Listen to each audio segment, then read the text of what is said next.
Hey, it's me, Nalthazar, and welcome to another Magic the Gathering Puzzle Quest video. In today's video, I'm going to be going over the new Planeswalkers that are being introduced to the game in Dominaria United. So, let's get into it.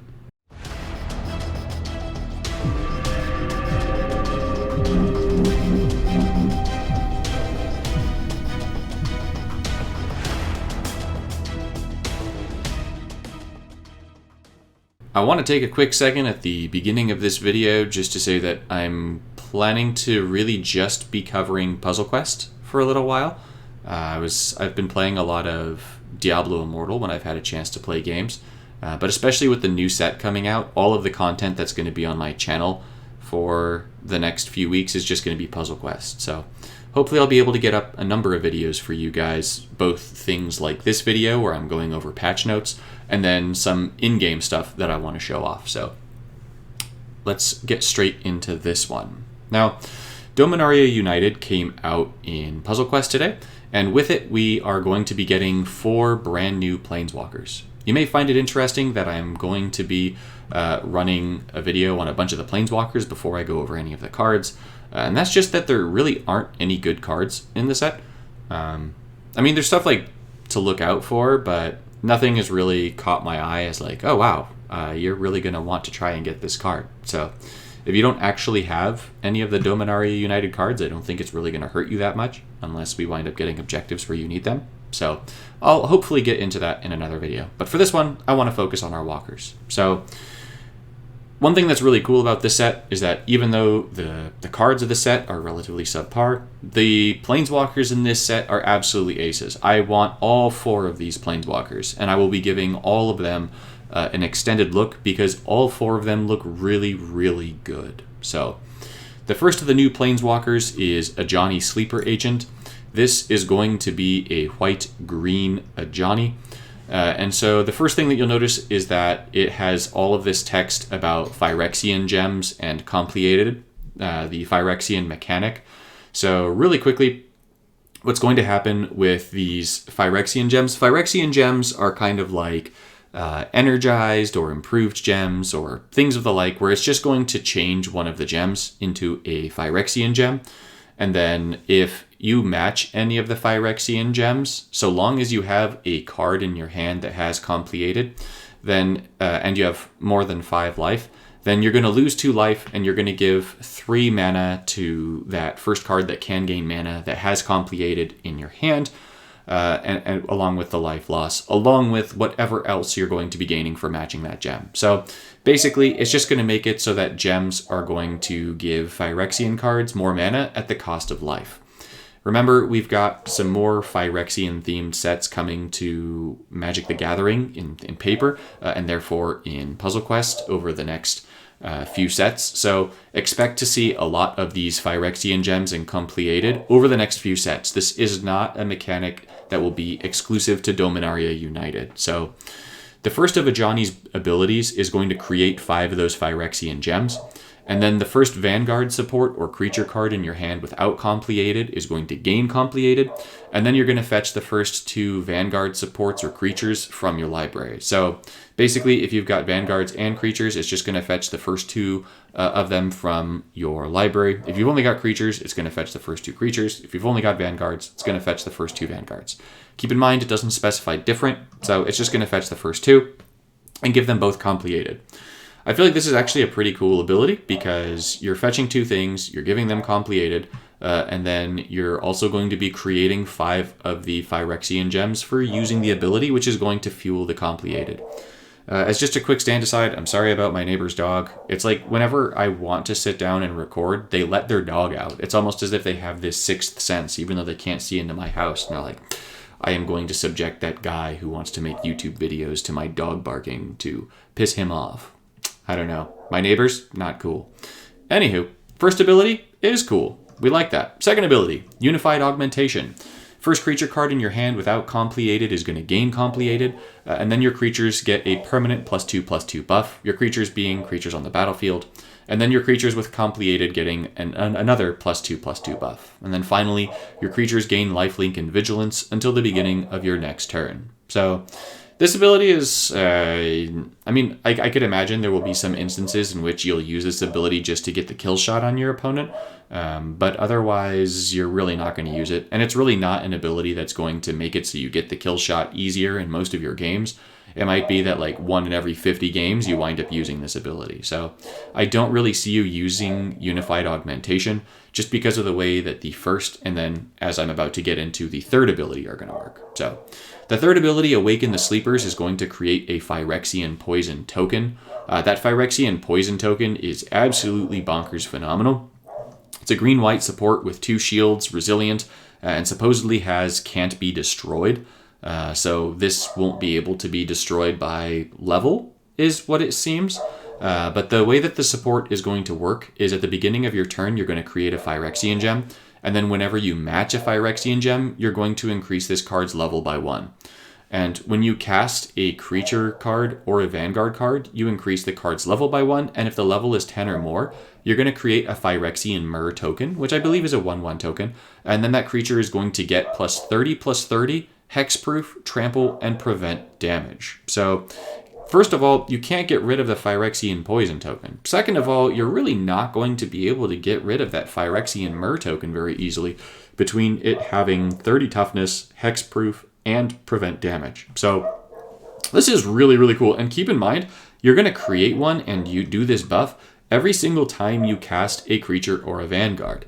And so keep in mind, right, this support wants to be level 10.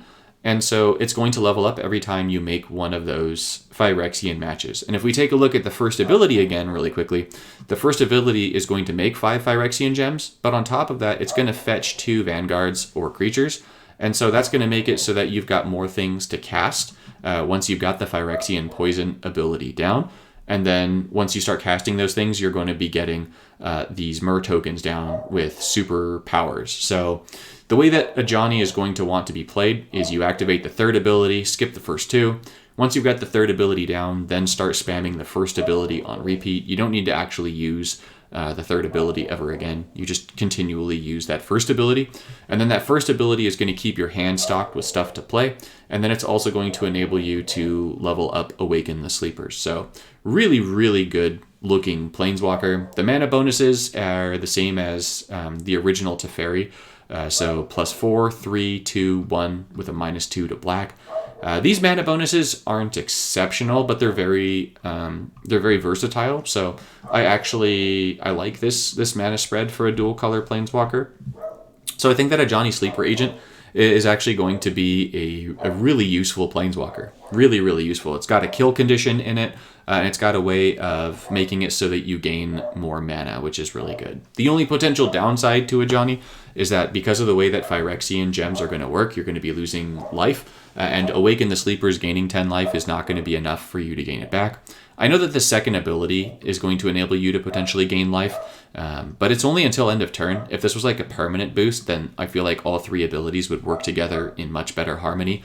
But really, you're just going to be using that third and then the first ability. So, phenomenal Planeswalker. I should also add that with this Awaken the Sleepers ability, I didn't read the last bit just because it's not a super big deal. But you create the token, you increase the token's level by 1, and then the first Vanguard support or creature card in your hand that does not have Compleated gains it, and you gain 10 life. So, really, you're just using the third ability to get the poison token down. But phenomenal looking Planeswalker. Definitely looking like it's going to be a higher tier walker. The second walker that's coming to the game is Jaya, Fiery Negotiator. So Jaya immediately, like, you look at her and there's something that just stands out right down there. She's got +9 to red. So she's the second Planeswalker in the game to have +9 to a mana bonus. The first, of course, being Koth. And so really right away, as long as we have stuff that's going to convert, this is going to be incredibly powerful. Monocolor Planeswalkers still have a lot of really good conversion available to them. We have 2 uncommons that are surviving the standard rotation that are going to convert to Planeswalker colors. And then, of course, we have the rares that recently came out. There was a rare land cycle that converts to a single color as well. So Jaya is typically a spell-based Planeswalker. You'll see that she has a pretty low health total in 95. So for her abilities, the first ability, Impulsive Deal, is going to pick one of the first 3 different spell cards from your library. You actually get to choose. It just shows you a prompt with the 3 spells, and you pick one. You're going to fetch that card. It gains Outcast, meaning you just have 1 turn to cast it. It gains 6 mana, and you're going to convert 5 gems to red. So right away, this ability here is like a bombshell ability. Phenomenal ability. You fetch free spells, you give them mana, and then you're going to convert gems to red. And those red gems are going to give you an absolute ton of mana down here. So Jaya is able to get a heck of a lot of mana and play a bunch of cards really easily, which is really, really nice. Her second ability, Diplomatic Artillery, you're going to pick one of the first 4 spell cards from your graveyard and exile it. If you don't actually have any spell cards in your graveyard, then you're just going to exile the first spell from your library. And then you're going to copy the very last spell card that's in your exile, give that copy full mana, and then copy it again and give it full mana. So basically, you're going to either exile the last spell from your graveyard or the first spell from your deck, and then get 2 copies of it in your hand with full mana, which is really, really cool. Unfortunately, red doesn't have a whole bunch of really good spells that you'd want to really abuse this ability with. The strongest spell that red has is really Meeting of the 5 in Standard. And so you can go ahead and just get, if you were running just that as an example, you could get 2 copies of it for free, and then just load up your hand and just drop a bunch of tricolored cards. But I think there's better ways to play Jaya. So most likely, so we'll have to see. We'll have to test her out. We'll have to check out how she goes. Her third ability is called Fiery Fusillade. You're going to create 6 red monk tokens. And then creatures you control gain haste until end of turn, and you're going to deal X damage to target opposing creature, where X is 5 plus the greatest power among creatures you control. That's what's down there. So these red monks are particularly cool tokens. I really, really like them.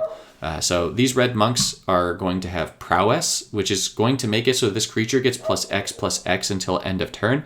X is 1 plus its reinforcements. Remember, Prowess is going to be whenever you cast a spell, this creature is going to get plus X until end of turn, where X is 1 plus its reinforcements. And if you take a look, Jaya actually has a passive as well, which is when you cast a spell card, or really when you cast the first spell card on your turn, create a red monk token. So between the third ability and the passive ability, you're going to get a number of these red monk tokens down, assuming you choose to save up loyalty for that third ability. And then these red monks can definitely serve as a kill with the combination of the first and second ability, right? Because that first ability is going to basically help you play free spells, and the second ability is also going to help you play free spells. So all in all, I really like Jaya's kit. I think that she's a phenomenal add to the game. I really like this version of Jaya very much. I'm very excited to test this one out. I love monocolored Planeswalkers, so far for me it's 2 for 2, right? Ajani Sleeper Agent looks absolutely phenomenal. Jaya Fiery Negotiator looks absolutely phenomenal as well.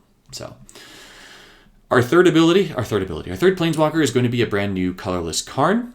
So Karn is going to have the 114 to health. You'll see that Karn's once again got +1 to all mana bonuses, so nothing really standing out down there. So really it's going to come down to Karn's abilities to be exceptional. So before we really get into Karn's abilities too much, you'll see that all 3 abilities create the Power Stone tokens. So I feel like to understand Karn, we have to read the Power Stone tokens first, and then we read the abilities. So the Power Stone tokens are going to be colorless artifact support tokens with 2 shields that say that they can't be reinforced. And then when you match the support's gem, the first artifact card in your hand that can gain mana is going to get 3 mana. If it can't, or if there's no artifacts in your hand, then the first card in your hand that can gain mana is going to gain 1 mana, and then disable this support until end of turn, meaning that you're only going to be able to get this support's effects once per turn. And then you're also going to have, when you match an artifact's support gem, if this support has the Deciphered emblem, then an opposing Vanguard loses 1 shield. If it can't, deal 1 damage to the first opposing creature. If you can't, deal 1 damage to your opponent's Planeswalker. So basically, you've got the regular version of the Power Stone, and then if the Power Stones get the Deciphered emblem, then all of the Power Stones are going to make it so that when they are matched, you're going to get rid of shields from Vanguards, you're going to deal damage to creatures, and then deal damage to your opponent's Planeswalker. So how do we get the Power Stones? How do we get the emblem, right? The first ability is just going to create 4 Power Stones out the gate, right? So that's just going to make it so that you can hopefully get a little bit more mana to artifacts or cards in your hand. The second ability is going to make a singular Power Stone token, and then an opposing Vanguard is going to lose X shields. You're going to do X damage to any target, where X is the number of artifact cards you control, including their reinforcements. So the second ability is really, really cool, especially if you play it with something that's going to pump out a ton of artifact tokens. I'm thinking of things in standard like Thopter Spy Network, which is going to put 4 artifact Thopters down every single turn, or even if you were to pair it with Hangerbag Walker, which upon each match is going to drop a Thopter token, and when it dies, it drops down 8. So we've got a bunch of ways to produce a bunch of artifact tokens. I'm just going to go ahead and put this out there. Thank goodness old Notbone rotated out before this thing came into being, because that thing just makes so many artifacts that this first ability and then this third ability, the second and third ability would just be absolutely terrifying, I feel like, with Gnawbone. So anywho, Thopter Spy Network nonetheless looks really cool with this.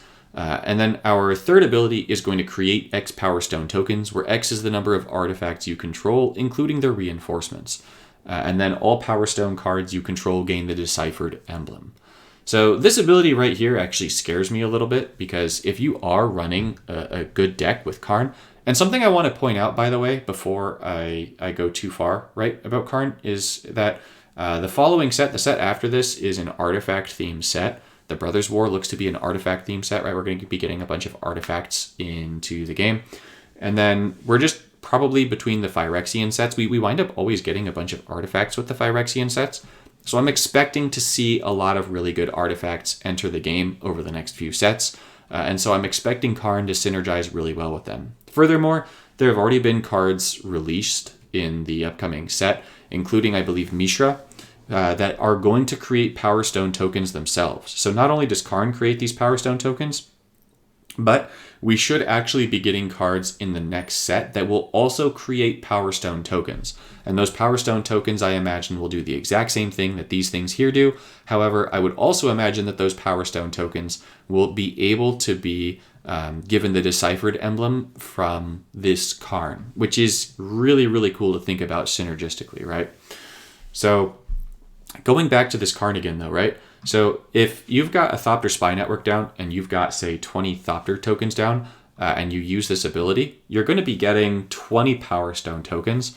And so let's say that there's 3 of those Power Stone tokens together, and you match those 3 Power Stone tokens together, then, assuming I'm reading this correctly, then the other 17 of the Power Stone tokens would all be doing the damage right here, or taking away shields, killing creatures 3 times, right? And actually, it would wind up doing it 3 times, because the first match, and then actually those first 3 would get disabled, and then the other Power Stone tokens very well could do it again. So it could wind up being 6 times. So you could get, like, if you had 20 of those, you'd get 6 times 17 to your opponent's face if they had nothing down, which is 102 damage, which is definitely a really, really cool sort of finisher ability right there from the Secrets of Thran, especially because you're going to make the Power Stone tokens before you get your match, or your swap, I should say. So you make the tokens, you make your swap, you win the game. So Karn Living Legacy looks like it will be really cool.